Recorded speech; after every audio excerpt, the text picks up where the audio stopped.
How to reverse critical thinking to creative. There's a story behind that. This is your daily message from Chad number 705 to upgrade your mental game today by telling yourself a better story. Because the most important story you hear is the story you tell yourself. This message is dedicated to Nolan Bushnell. Nolan Bushnell started Atari, the video game company. He also started Chuck E. Cheese, but that's another story. He's the author of Finding the Next Steve Jobs. He hired a 19-year-old Jobs at Atari. Jobs infamously smelled bad because of poor hygiene, worked barefoot, and slept at the office. In the book, Bushnell writes about how people are a package and you have to take the good with the bad, but all that is a digression. We've been talking about constraints. Dr. Seuss found his voice limiting word usage. Steven Spielberg found breakthrough cinematography because of mechanical constraints. Nolan Bushnell found video game success through technological constraints.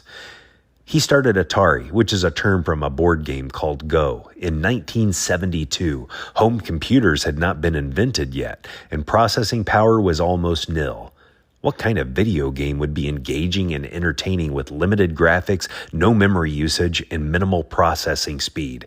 The answer was Pong. It was the video equivalent of ping pong or tennis, using squares and rectangles. It was easy to learn and hard to master, which is Bushnell's law. Rather than seeing these technical limitations as insurmountable obstacles, Bushnell embraced them. He created games with simple graphics and straightforward mechanics that worked within the constraints of the available technology. Pong, essentially just two rectangles and a square, became the first commercially successful video game precisely because it worked perfectly within these limitations. Bushnell applied this principle consistently, even deliberately imposing constraints. Bushnell would take the 6 worst ideas from his team's brainstorming sessions and challenge them to, quote, make these work, end quote. This process, quote, reversed people's normal mental dynamic, end quote, shifting them from critical to creative thinking.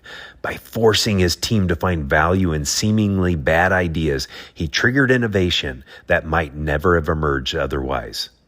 Can you take your worst idea and challenge yourself to make it work? Sometimes you have to work within your limits. Instead of critically dismissing the situation as impossible, tell yourself a better story that turns a problem into a possibility.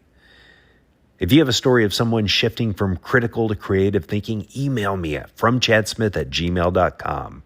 You can find these messages on YouTube, Apple Podcasts, and Spotify. You can download my book, The Most Powerful Story in the World, by going to fromchad.gumroad.com. The transcript of this message and hundreds of others are always available at fromchad.com.